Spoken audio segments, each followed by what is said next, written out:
Acquired Immune Deficiency Syndrome atau AIDS. Acquired artinya tidak diturunkan, tetapi ditularkan dari orang satu ke orang lainnya.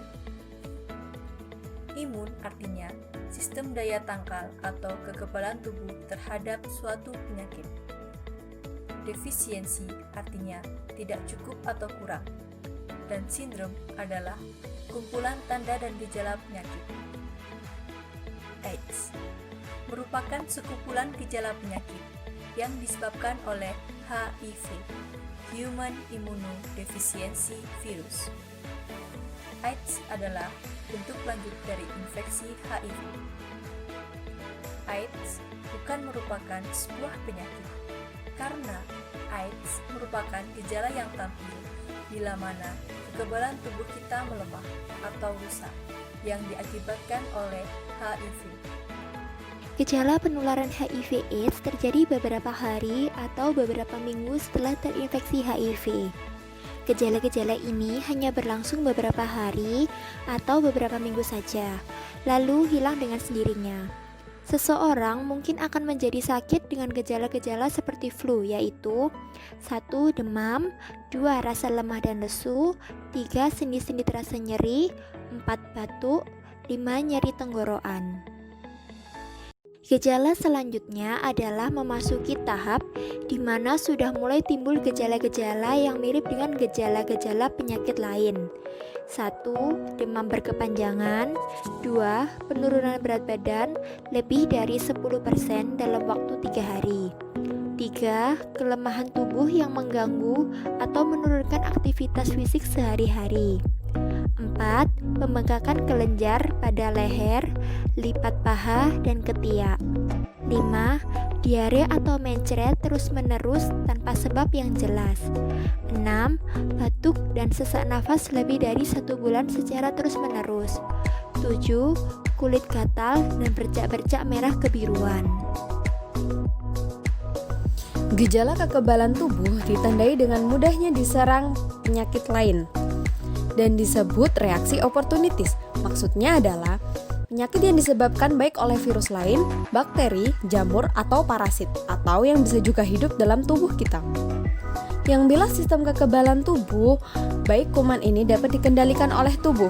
Pada tahap ini, pengidap HIV telah berkembang menjadi penderita AIDS.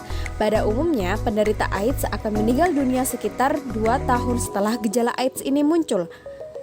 Gejala AIDS yang timbul adalah yang pertama, radang paru, yang kedua, radang saluran pencernaan, yang ketiga, radang karena jamur di mulut dan kerongkongan, yang keempat, kanker kulit, yang kelima, TBC, serta gangguan susunan saraf. Perjalanan infeksi HIV. Infeksi HIV terjadi melalui beberapa tahapan. Yang pertama, periode jendela atau biasa disebut dengan window period. Virus masuk ke dalam tubuh dan berkembang. Pada tahap ini, jika kita melakukan tes HIV, virus belum bisa terdeteksi. Tidak ada gejala yang muncul, tetapi virus sudah bisa ditularkan ke orang lain. Yang kedua, tanpa gejala. Pada tahap ini, HIV sudah dapat terdeteksi jika dilakukan tes HIV. Tetapi, dalam tahap ini belum menunjukkan gejala dan tampak sehat. Tergantung pada kondisi kesehatan dan daya tahan tubuh seseorang. Yang ketiga, muncul gejala. Pada tahap ini, muncul gejala-gejala seperti demam berkepanjangan, penurunan berat badan, diare terus-menerus tanpa sebab, batuk, dan sesak nafas lebih dari 1 bulan secara terus-menerus, kulit menjadi gatal, dan muncul bercak-bercak merah kebiruan. Gejala-gejala tersebut menunjukkan sudah ada kerusakan pada sistem kekebalan tubuh.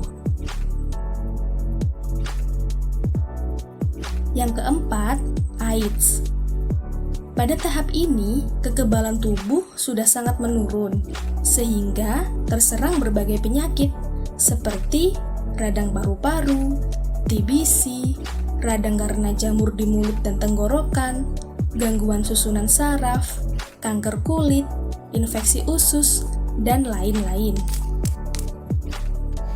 Pencegahan primer merupakan pencegahan garda terdepan di mana pencegahan ini bertujuan untuk mengurangi insiden dari suatu penyakit. Pencegahan ini lebih menyasar pada pendekatan perseorangan dan komunitas seperti promosi kesehatan dan upaya proteksi spesifik. Contoh upaya pencegahan primer untuk penyakit HIV/AIDS yang dapat dilakukan adalah promosi kesehatan. Penyuluhan kesehatan menjadi upaya yang sering dilaksanakan dalam pencegahan HIV/AIDS. Kegiatan penyuluhan ini dilakukan pada kelompok yang beresiko tinggi terinfeksi virus HIV seperti anak-anak, remaja, kelompok penasun atau pengguna narkoba suntik, kelompok pekerja seks, berganti-ganti pasangan seks, dan lain-lain. Selanjutnya, proteksi spesifik. Penularan virus HIV dapat ditularkan melalui hubungan seksual dengan orang yang beresiko, penggunaan jarum suntik yang tidak steril, dan penularan dari ibu hamil ke janinnya. Adapun upaya proteksi spesifik yang sudah direkomendasikan untuk pengendalian penyakit HIV/AIDS sebagai berikut. Tentang pencegahan HIV/AIDS melalui hubungan seksual dilakukan melalui yang pertama, tidak melakukan hubungan seksual dengan pasangan yang beresiko. Yang kedua, setia dengan pasangan. Yang ketiga, menggunakan kondom secara konsisten pada saat berhubungan. Yang keempat, menghindari penyalahgunaan obat atau zat aditif narkoba. Dan yang kelima, melakukan pencegahan lain seperti melakukan sirkumsisi. Adapun proteksi penularan HIV/AIDS yang tidak melalui hubungan seksual, diantaranya adalah pembuatan program layanan alat suntik steril dan tes darah sebelum melakukan transfusi darah.